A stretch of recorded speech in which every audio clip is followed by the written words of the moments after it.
Good evening, everybody. This is Marty from Dawgs blog with tonight's podcast on today's activities in the Frank Carson et al. Trial. This is January 16, 2019. This is a Wednesday and the first day of the week. And if you listen to Noon Report, Robert Woody finally went on cross-exam today. Hans Jorgensen started the cross, and it's going to be a pretty tedious process. He does not have good memory recall in some areas. Another thing I'd like to just briefly note, I heard a rumor. You know, I don't like rumors too much, but I forgot to start something here. Here we go. I heard a rumor this week, and John Main, who ran for district attorney this last election cycle, who and I thought did a pretty decent job in running for district attorney, and I think he made a strong effort and did a lot of things that the incumbent was just refusing to do. But I heard a rumor that he had been transferred from handling these major felony cases like he's been doing, mostly homicides, to he's been delegated to the Juvenile Justice Center and handling the prosecutions out there at juvie court. And I did see him today. I asked him. He did confirm it's true. He didn't know for sure. It didn't sound like he knew for sure when he was going out there, but he is. So it is what it is sometimes, and we talked about it for a few minutes. And he knew full well going into this, if he didn't win, this type of thing could happen. So it's kind of a shame, but that's the mentality that the voters in this county have reelected Bridget Flatiger as their DA, and this is the type of activities that she does. So hopefully it'll all work out eventually for all involved. So that's all I want to say about that. Now let's get back to Robert Woody. He was the jury was up around 134. The judge was on the bench around 136. We didn't do too bad today. For the most part, the jury was in the courtroom today, and it's sadly that's the exception and not the rule. But Attorney Hans was doing the cross-examination on Robert Woody, and he was talking about the interview in 2012.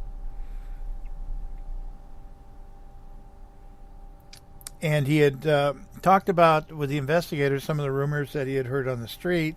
And then the rumors were, the street talk was that he was involved in this homicide. He had known Miranda Dawgs 2 to 3 months prior to making the statement about killing Corey Kaufman. And he made in that statement that he had killed her all by himself. Remember, that was a body wire that was worn by Miranda Dawgs. It is on the website if you do a search. And he also said that he told Kurt Bunch that he knew that he had been recorded by Miranda Dawgs. Still he made all that kind of talk. I guess that's what happens when you want to get into somebody's pants bad enough.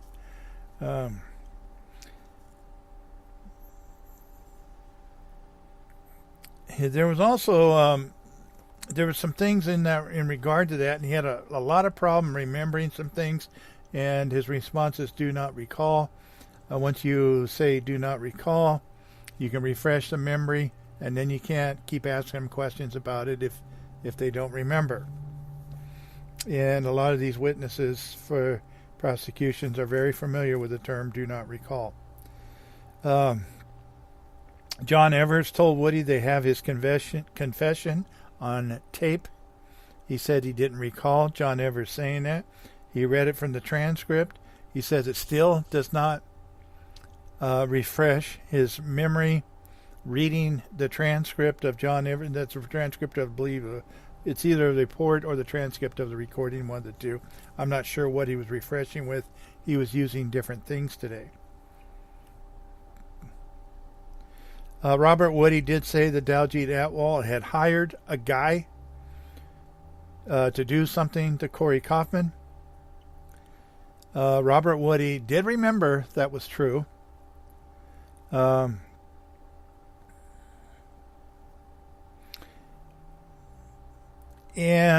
he asked if he remembered Kurt Bunch saying something to the effect, I don't believe that Daljeet Atwal had hired somebody.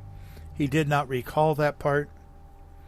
Read the transcript again to refresh, and he says it still doesn't help him remember, but he knows that Daljeet Atwal hired somebody to do, hired a guy to do something to Corey Kaufman, but he doesn't remember anything else. He says he remembers Bobby and Dee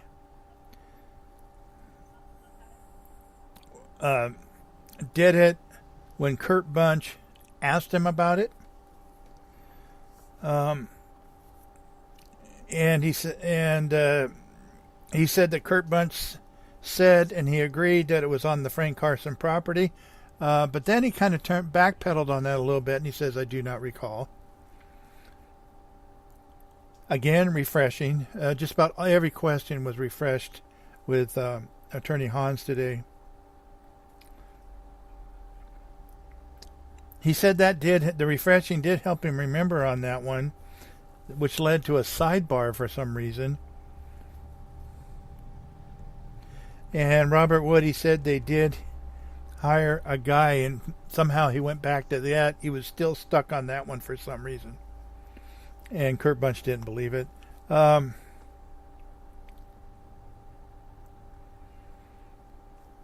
In the preliminary hearing, he read the testimony. Robert Woody said in the preliminary hearing that was a lie.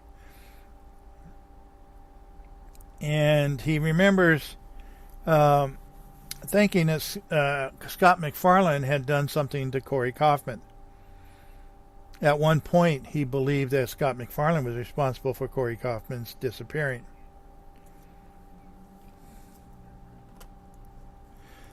Steve Jacobson had told Woody he was just brought in for questioning, and initially then brought in by saying that he was helping the Outlaws, and then they ended up killing Corey Kaufman. He did not recall that statement again by Steve Jacobson. These are all statements that are in the reports and the transcripts and such. He says he remembers telling Kurt Bunch that the Outlaws were hostile with him and shit, whatever that means. And again, I'm having trouble reading my notes. That's how fast I'm writing. This thing is very difficult today to write notes on. He said that when he was asked about the body wire that was worn by Miranda Dykes, he said Miranda Dykes wanted a story, and he told her one. He was trying to impress her. He told her the story that he had heard on the street. Again, John Evers had said that they have his confession, and they told Kurt Bunch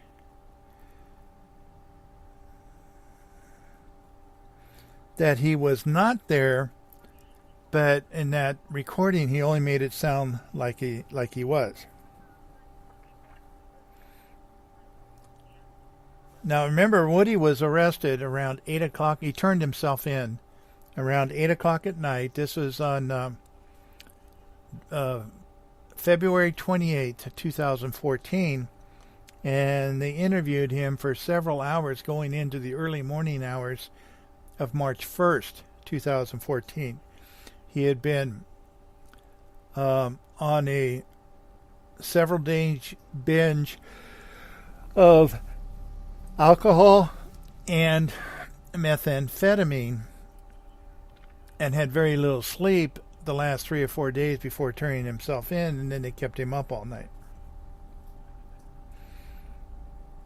After about 4 hours, they took a break, and Kurt Bunch took Woody to the bathroom.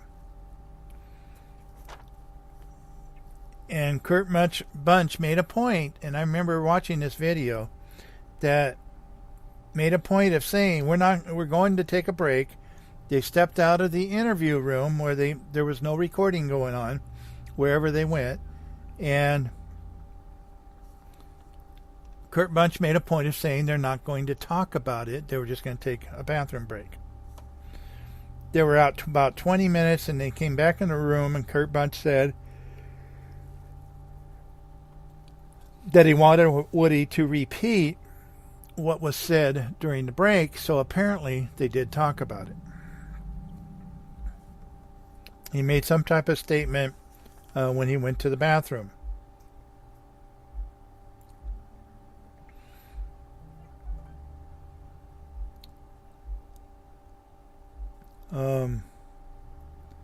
He had Bruce Perry and Martin Baker as his attorneys, and there's apparently 2 private investigators there also.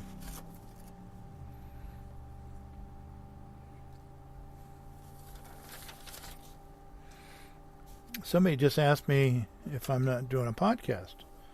Well, I am doing a podcast. Maybe let them know. Or am I not doing a podcast? I'm doing it now. I'm just sending a message.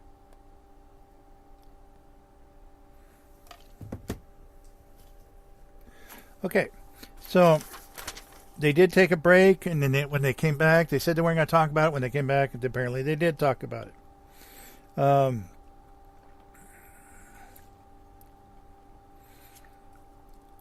He said the private investigator told him, apparently in the bathroom or something, that just tell Kurt Bunch what they want to hear if he wanted to get out of this or something like that.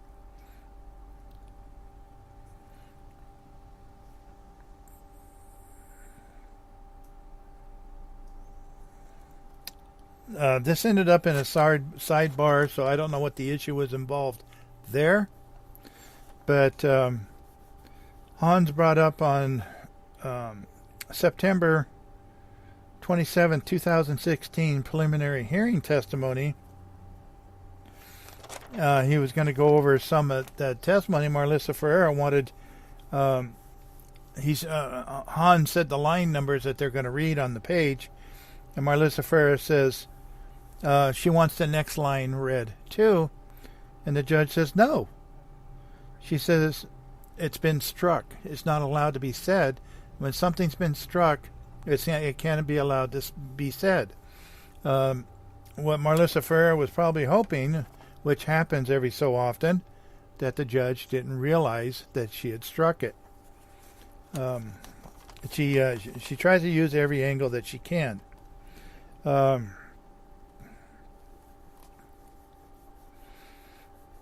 He talked about when Kurt Bunch said that he was on 9th Street.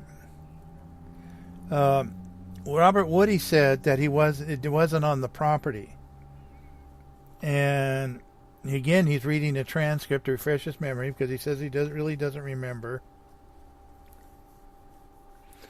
But he said Kurt Bunch asked him where it was at, and he said he couldn't really remember where it was. It was somewhere on 9th Street, maybe. Robert Woody was asked to describe the property, and Robert Woody said, "What property?" This is a attention span. They were talking about With Kurt Bunch, he was talking about the 9th Street property, and then the next question in described the property. He says, "What property are you talking about?" Kurt Bunch asked him if it was on the street, and Robert Woody said he really wasn't sure. It could have been.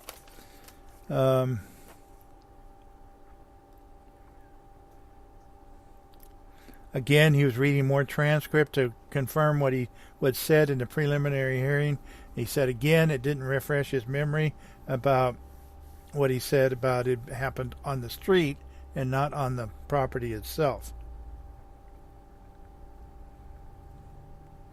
Kurt Bunch, he said, kept saying, "Come on, Robert, just say it."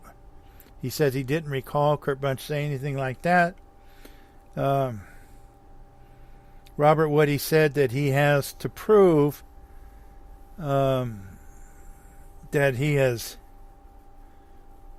not done anything wrong, his innocence. Again, he says he didn't remember anything like that because he kept saying that to Kurt Bunch and Jacobson too, that every time he says something they call him a liar. He has to prove his innocence to him. He was again asked about if Kurt Bunch said it would happened on 3/30 of 2012. Again, he had to refresh his memory. He said it does not refresh. And then this was on the March 1st of 2014 interview. That's when Woody was first taken into custody. Kurt Bunch asked him what Corey Kaufman was wearing. Robert Woody said at the time he didn't know, and he admits that it was a lie. Now he admits that it was a lie that he didn't, when he said he didn't know what Corey Kaufman was wearing.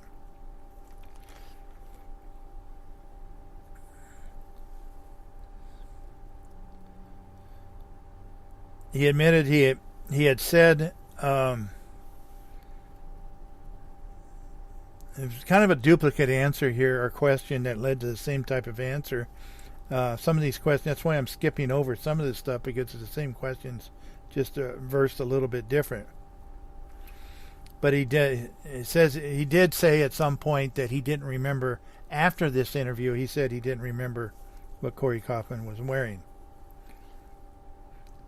After the March 1st of 2014 interview, he said it just popped into his head one day what he was wearing. It was later on, sometime after that interview, and he was asked, reading a transcript, and asked by Hans if he said it was something that came to him in a dream. And Robert Woody looked at him kind of funny and said, "In a dream?" And again, they read the transcript, and that's what he had said at one point. Now, I think that was during the interview or one of the subsequent interviews. I don't believe that's what he testified in the prelim.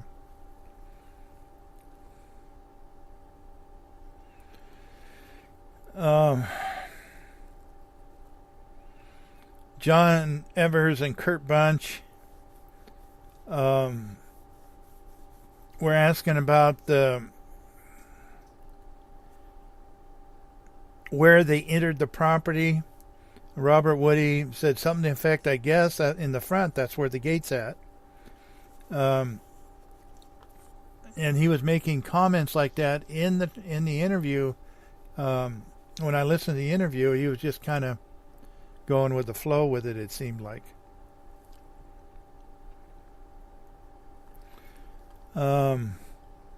He was asked if Daljeet Atwal got out of the car to help. He said probably, which isn't very, concrete. And then he says he didn't really recall saying that probably comment. And reading the transcript again, and he says it doesn't help.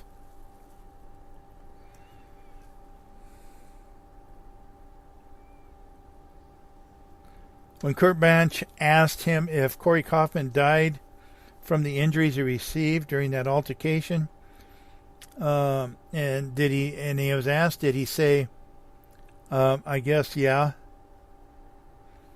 He didn't recall saying that.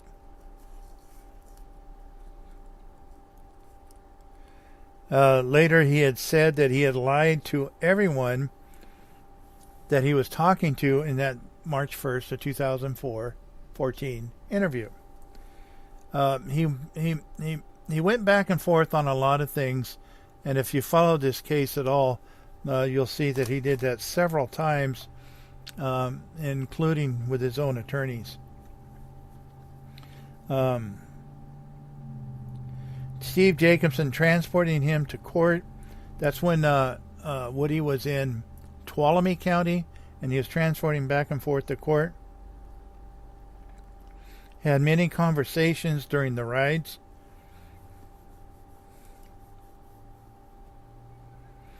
And Hans asked him if Steve Jacobs started talking about that he wasn't going to see his kids or anything anytime soon, if he's in prison and unable to help his mom with her issues and her health problems. He didn't recall being said anything like that. Steve Jacobson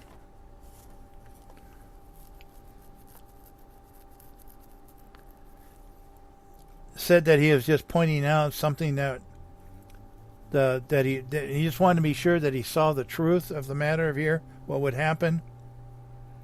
On March 14th of 2014, he told Steve Jacobson, "I don't know anything." Asked who the real killers were, he said, "I don't know." Again, he doesn't recall saying that, but it's in the records in the interviews. Told Steve Jacobson, "If I did know, I would spill my guts to get free." He thought the truth would get him free.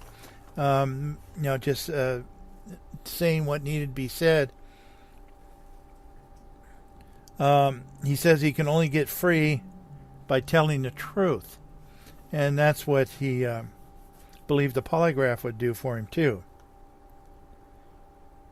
But every time he said, in the transcript, he said, every time he told the truth, he gets called a liar. And Robert Woody, now he's saying he did not recall saying that. There's a lot of things he didn't recall saying that are part of the record.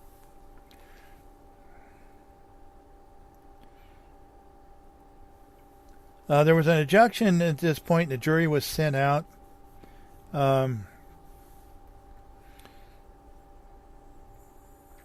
Marlissa Ferrer was objecting to this line of questioning where they were going because they were moving into the polygraph questions when Hans asked him if there was a black officer that he had talked to at the DA's office. Well, that was the officer. That was Officer Jefferson that did the polygraph on him. Well, you can't bring up a polygraph in court. People think the polygraph will clear them. Well, it can't be used in court. And in this case, he did pass the polygraph, but the investigators told his attorney and him that he didn't pass. So this is when Woody started to make a turn because he thought the polygraph would clear him because he said he was telling the truth. They lied to him, which they can do, and told him he didn't pass. This is something to think about when somebody asks you to take a polygraph.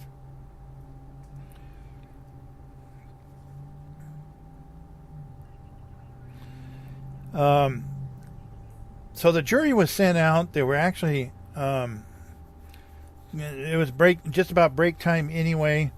They went back to talking about the Steve Jacobs transports when they came back from break. And in March of 2014, he's told Steve Jacobson the only thing that's going to set him free is the truth.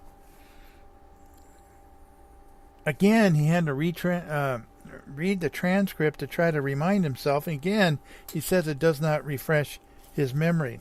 Robert Woody's memory is not good, and I believe that. But he is kind of selective in what he's choosing to believe, I guess, at times too. He said it may help to play the audio, so that's what they're going to do tomorrow morning, is play some audio so he can listen to these recordings. It may help him listen to his own voice.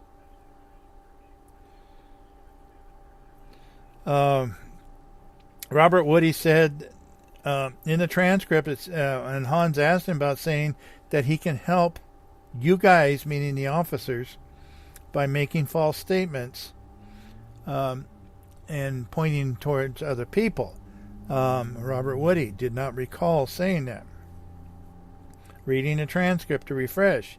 It does not refresh his memory, but listening to the audio, he says, may help.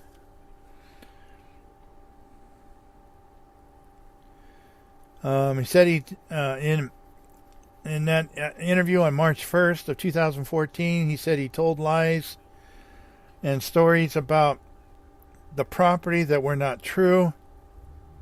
After that March 1st of 2014 interview, he had made a statement that he had made it all up, and he says he didn't recall saying that. So back to the transcript again. There was a sidebar that led to that too, and there really was a small amount of sidebars today compared to the normal amount. So it wasn't too bad. Hans asked him at the prelim if he told law enforcement officers right after that March 1st of 2014 interview that he had made it all up. He didn't recall. Giving the prelim testimony in the transcript, Attorney Hans is giving cites debates pages in the preliminary hearing transcript to refresh. He says this one does refresh, and at the prelim he told law enforcement that he said it was not true. In the preliminary hearing, he said he told law enforcement it was not true. In case I didn't say that right, he had made it all up. Now he doesn't recall again. There was a jail call shortly after he'd been taken into custody.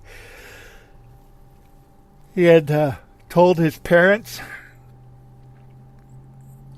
that he didn't know anything about the missing person case with Corey Kaufman. And he made a comment that wanted him to say things that aren't true. And he said that, or he was asked if he said that they called him a liar every time he tried to say the truth. He says he did not recall. 2 months later, at the DA's office, there was another interview which told an officer something else. Again, another objection because they're getting into the polygraph again. The judge realized this is going to be an issue. She sent the jury out at 3:47, and Woody was sent out of the room. They were done for the day. So they were talking about some things, and Marlissa Ferrer's objection is going in. She's afraid because Woody is such not very bright, kind of a dumbass, that he may blurt out that it was a polygraph examination, and that's inadmissible evidence that came in. Now, part of this polygraph, the test itself, they're not going to allow in, but there was a pre-polygraph interview where some questions were asked, and they're going to allow that, but it's called an interview. Robert Woody's attorney, which was, I believe it was a public defender standing in for Bruce Perry because Bruce Perry's on vacation, and I forget the gentleman's name, but he did say that he would talk to Woody and remind him, he'd tell him today and in the morning to not mention the word polygraph. So that's the best they could do with this situation for today. He's coming back tomorrow. Jai Gohil wanted to put it on the record. And there was an issue that we had objected to earlier and wanted to have a sidebar with the judge. was the ongoing problem of Marlissa Ferreira asking leading questions over and over again, and he said this is ongoing misconduct, and he just wants to make his record and bring it to the court's attention. Marlissa Ferreira went into an argument how Attorney Hans is misleading Robert Woody, being constantly refreshed by the transcript and blah, blah, blah. And she said that Hans was going to have Robert Woody listen to the recordings at the lunch hour, which wasn't done. So it's misled the jury. And Attorney Hans argued, well, all I told him that he was going to listen to the recordings, but it wasn't necessarily going to be at lunchtime. He's going to do it tomorrow morning, I believe. So she was afraid that Miss Jury had been led. So Hans had argued that Robert Woody cannot recall hardly anything since the defense has started cross. And so they have to have a way of refreshing his memory, and using these recordings and stuff will be part of that.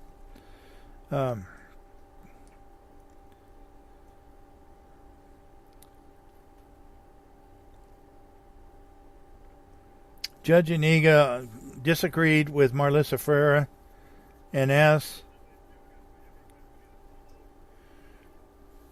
her to, if there is, she doesn't believe that's what Hans did just before the lunch hour, say that he was going to listen to him at the lunch hour. If she can give, Marlissa Ferreira can provide the court some transcripts of what was said and how it was said, then she will reconsider it. So that was it for the day for this afternoon session. Robert Woody, again, having trouble remembering things, an ongoing problem that he didn't have on direct. Attorney Hans also mentioned that Robert Woody had spent several days, almost maybe a week, I don't know what it was, a couple of months ago at the DA's office going through all these transcripts and these recordings and stuff. He'd spent quite a bit of time over there doing that. So, which is normal for an attorney to prepare a witness. Once they're on the stand, then you cannot, have contact with that witness, or you're not supposed to. But it's normal for an attorney to prepare a witness. So that's a normal thing to do, as far as I can see. So that's where we're at. It's back tomorrow with the jury at 10 a.m. tomorrow. At attorneys back in court at 9 a.m. And don't forget, I have my sponsors button at the bottom of each post. You can donate $5, $10, $20. Just hit the unit numbers. How many you want? It's multiples of 5. Don't forget my sponsor, Merced Tile Supply, out on Highway 59 in Merced. They really got some good stuff out there. Some tile and really affordable good stuff out there. And I'm going to be heading out there again pretty soon as I get some time. So there hasn't been very many people in court. And you know what I always say, don't take my word for it. Come to court and find out for yourself. Good night, everybody.